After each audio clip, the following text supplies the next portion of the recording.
Ya, baik. Bismillahirrahmanirrahim. Assalamualaikum warahmatullahi wabarakatuh. Salam sejahtera untuk kita semua. Bertemu lagi bersama saya Muhammad Nur Hasan Syah. Dan pada kesempatan kali ini, saya akan memberikan gambaran singkat mengenai tahapan-tahapan pada proses metabolisme protein.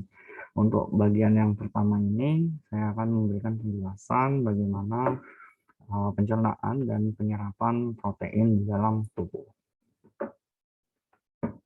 Ya, seperti yang kita ketahui bahwa protein merupakan salah satu zat gizi yang merupakan bagian dari golongan zat gizi makro sebagai sumber energi dan memiliki beberapa fungsi lainnya. Dan protein ini sendiri sebenarnya memiliki struktur yang kurang lebih sama ya dengan beberapa zat gizi lainnya seperti karbohidrat. Yang membedakan itu di strukturnya selain unsur karbon, hidrogen, oksigen, juga ada unsur nitrogen. Ya, jadi itu yang membedakan. Dan kalau kita lihat definisinya, protein memang berasal dari kata protos bahasa Yunani ya, yang artinya yang paling utama. Jadi memang merupakan zat gizi yang penting untuk tubuh. Dan senyawa ini merupakan senyawa yang kompleks dengan terdiri dari polimer ikatan asam amino yang dihubungkan satu sama lain dengan peptida atau biasa kita sebut dengan ikatan peptida. Sebagai informasi juga bahwa protein pertama kali ditemukan pada tahun 1838 oleh John Jacob Berzelius. Ya, seperti tadi yang sudah saya sampaikan bahwa ada berbagai macam fungsi ya dari protein itu sendiri, ya, khususnya dalam pembentukan sinyal tubuh seperti enzim, hormon, dan juga beberapa zat lainnya seperti hemoglobin ya untuk transfer, dan juga protein membantu keseimbangan cairan dalam tubuh ya.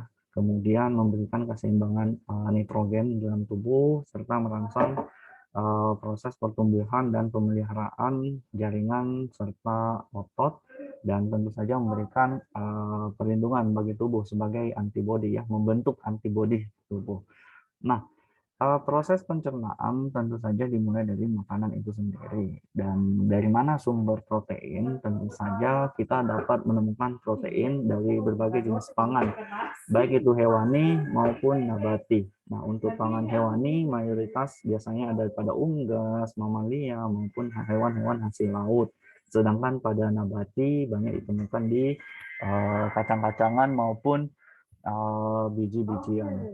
Dan untuk proses penyerapan dan pencernaan serta penyerapan protein itu sendiri dimulai dari mulut ya. Makanan masuk ke dalam mulut, tentu saja protein bersama dengan zat gizi lainnya baik itu karbohidrat, vitamin, dan mineral yang tercampur dalam makanan tersebut. Dan makanan ini masuk ke mulut kemudian dihaluskan, akan membentuk bolus ya. Dan nantinya bolus ini akan masuk ke dalam lambung ya, ke dalam lambung, dan di lambung mulailah pencernaan protein secara kimiawi. Nah, di lambung ini pada saat protein masuk ke dalam lambung, maka lambung akan melepaskan asam klorida ya, HCl, dan juga pepsinogen.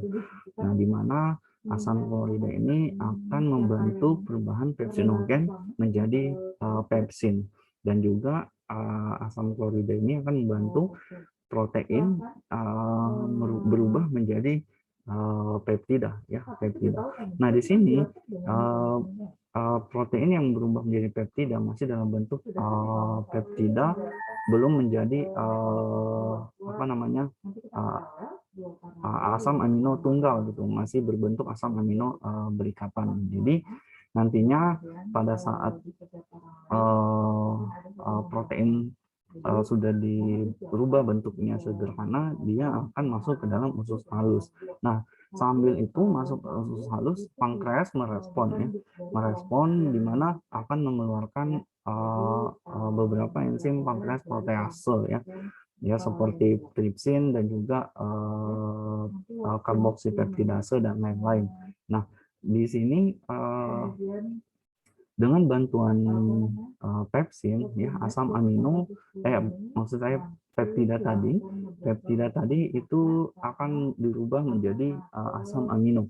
ya asam amino dan juga di usus halus ya akan diubah menjadi asam amino. Nah, bentuk akhir dari pencernaan dan penyerapan ini adalah asam amino ya. Jadi di usus halus setelah menjadi asam amino itu akan akan diedarkan ke seluruh tubuh ya, termasuk ke dalam hati.